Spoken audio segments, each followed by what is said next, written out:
Bonjour bien-aimés, je suis vraiment dans la joie de nous retrouver encore devant ces petits écrans pour partager la parole. C'est vraiment une très bonne chose pour nous de partager la parole. Mais avant de partager la parole, je nous invite à prier pour laisser confier ces moments entre les mains du Seigneur. Prions le Seigneur. Dieu de gloire, nous voici, Seigneur, devant ta présence, ô Dieu, pour parler, partager, Seigneur, ta parole. Ta parole qui nous donne la vie, ta parole qui est la vie.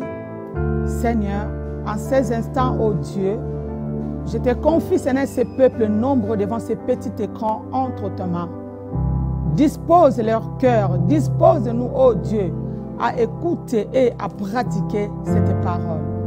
Seigneur, nous te disons merci. Que ton Esprit Saint puisse nous conduire en ces moments et nous t'élevons au-dessus de nos vies. Dans le nom puissant de Jésus-Christ, qui est notre Seigneur et Sauveur, nous disons Amen.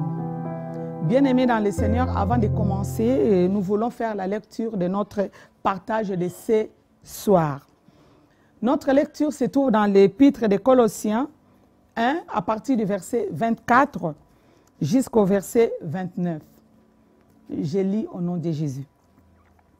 Je me réjouis maintenant dans mes souffrances pour vous et je supplée dans ma chair à ce qui manque aux afflictions du Christ pour son corps qui est l'Église. C'est d'elle que je suis devenu serviteur. J'ai été chargé par Dieu de vous annoncer pleinement la parole de Dieu. Les mystères cachés de tout temps et à toutes les générations, mais dévoilés maintenant à ses saints, à qui Dieu a voulu faire connaître quelle est la glorieuse richesse de ces mystères parmi les païens, c'est-à-dire Christ en vous, l'espérance de la gloire. C'est lui que nous annonçons en avertissant tout homme et en instruisant tout homme en toute sagesse, afin de rendre tout homme parfait en Christ.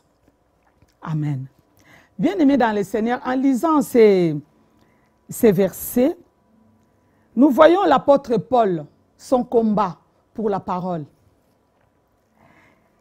Il nous dit dans le premier verset, il dit « Je me réjouis maintenant ».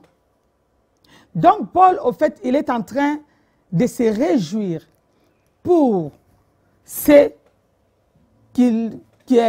qu'il a enduré par rapport à la parole de Dieu, par rapport à l'Église de Dieu. Voilà pourquoi il dit il est devenu serviteur dans l'Église pour accomplir sa mission, la charge que Dieu lui a confiée. Et quelle est cette charge? Cette charge était tout simplement d'annoncer la parole pleinement. Le rôle de l'apôtre Paul pour cette charge était d'amener toute personne, qui soit jeune, grand, petit ou vieux, dans la présence de Dieu. Son combat, ce n'était pas un combat, je ne sais pas, n'importe quel combat. C'est le combat de la foi. C'était ça, sa charge, d'annoncer. Et cette parole on nous parle du mystère de Dieu. Et le mystère de Dieu, ce mystère caché, c'est Jésus lui-même. Vous savez, dans les temps anciens, quand le peuple se réunissait dans le temple, quand la gloire de Dieu remplissait les temples, personne ne pouvait lever même la tête pour regarder. Mais là, la Bible nous parle maintenant de ces mystères qui étaient cachés, mais qui nous a été révélé à nous, les saints, maintenant. Donc, Jésus-Christ au milieu de nous. Voilà pourquoi le travail de Paul était d'amener toute personne à Christ.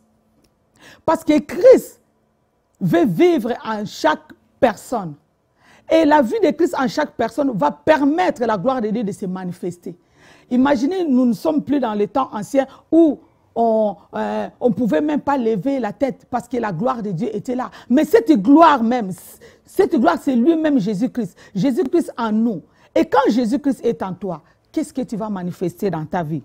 Voilà pourquoi le combat de Paul, c'est d'amener ce peuple, c'est d'amener toute personne à haïr le mal, à haïr le péché, à se séparer du péché pour rentrer dans la glorieuse promesse de notre Dieu qui est Christ lui-même, pour que Christ puisse demeurer en nous, pour quitter la vieille nature, pour quitter notre nature du péché dans le temps, pour venir à Dieu. Jésus veut habiter tout simplement en nous. Chers frères et sœurs, c'est vrai, peut-être jusqu'à aujourd'hui, tu ne te rends pas compte de ta vie, mais vois les combats de l'apôtre Paul. Non seulement l'apôtre Paul combat pour nous, pour annoncer la parole aux païens, à ceux-là qui ne connaissent pas Jésus, mais à nous aussi, à toi, la personne à qui l'on est en train d'annoncer la parole, toi aussi tu dois combattre. Tu dois combattre avec le mal, avec le péché, pour que tu puisses donner l'accès à Jésus-Christ de prendre et de pénétrer, de demeurer dans ta vie, pour que ta vie soit transformée. C'est ça le but. Le but est d'être transformé. Dieu veut habiter en nous pour nous transformer à son image. Voilà, bien-aimé, Dieu veut que du bien pour nous. N'arrête pas de combattre. Chaque jour, tu dois combattre. Toi qui vis peut-être dans le mal, dans la débauche, dans les péchés, dans l'adultère, tu dois combattre chaque jour, chaque minute. Dans les tentations, tu dois combattre pour ne pas céder. Ne cède pas. Combat le bon combat de la foi. C'est très très important pour ta vie. Tu n'es pas esclave. Ça, c'est le désir de l'ennemi. L'ennemi veut te garder esclave. Il veut que tu puisses vivre toujours dans le mal pour que tu ne puisses pas jouir de la promesse, pour que tu ne puisses pas jouir de la gloire de Dieu qui veut se manifester dans ta vie. Alors tu dois comprendre cela. Chers frères et sœurs, bats-toi, ne laisse pas, ne cède pas à l'ennemi de te conduire n'importe comment, n'importe quoi. Ta vie est précieuse aux yeux de Dieu. Toi-même, tu es précieux. Dieu veut prendre ton cœur. N'arrête pas. Tu dois te dépouiller de cette nature adamique. Cette nature qui suscite les gens à pécher tous les jours. Avec cette nature, même si tu veux faire des efforts, tu n'arriveras pas. Voilà pourquoi nous voyons nos bien-aimés, il y a des fois, ils disent non, je fais les efforts, je vais abandonner l'alcool, je vais abandonner les mensonges, l'adultère. Mais ils n'arrivent pas parce que cette nature adamique est toujours en eux. Mais Dieu veut nous ramener, veut nous transformer à sa nature. La nature de Dieu est de le recevoir et de garder Christ pour que Christ demeure en nous. Et si Christ demeure en toi, voilà, là au moins tu auras la force de passer au-dessus de toute tentation et tu vas commencer à vaincre. Et cette lutte, ce combat deviendra la victoire dans ta vie pour entrer dans ta destinée. Bien-aimés, nous sommes à la fin de notre partage. Nous voulons tout simplement prier par rapport à cette parole parce que tu as été créé pour la gloire de Dieu. Pour la gloire de Dieu, pas pour autre chose. Voilà pourquoi la Bible dit « Christ en nous l'espérance de la gloire ». Éternel Dieu des armées, je te confie Seigneur ce peuple. Seigneur, nos bien-aimés qui sont en train de nous regarder, qui sont en train de partager Seigneur et de recevoir cette parole. Seigneur, aide tout un chacun. Notre Dieu veut que tu puisses combattre le bon combat de la foi. Ne cède pas. Sois fort, car l'Esprit de Dieu, en recevant Jésus-Christ en toi, cet Esprit de Dieu va te conduire, va te ramener à la hauteur pour vaincre le mal. Voilà pourquoi, bien-aimé, ce temps est tellement magnifique. L'Esprit de Dieu veut demeurer en toi, parce que Dieu veut transformer ta vie. Dieu veut te ramener là où il veut que tu sois. Ne cède pas. Que l'Esprit de Dieu puisse te communiquer cette grâce. Que l'Esprit de Dieu puisse te donner la force de combattre, d'aller jusqu'au bout dans la foi avec Jésus-Christ et d'abandonner toute vie de péché, toute vie de compromission avec l'ennemi. Éternel, nous te disons merci. Merci parce que ce cœur, Seigneur, nous le déposons au pied de ta croix. Touche, Seigneur, chaque cœur. Saisis, Seigneur, chaque moment, oh Dieu, dans le nom puissant de Jésus. Nous t'élèvons, Seigneur, au-dessus de chaque cœur ce soir. afin que toute personne puisse s'abandonner à toi, parce que tu veux que le méchant puisse changer de voie et vivre le bonheur avec toi. Nous te disons merci.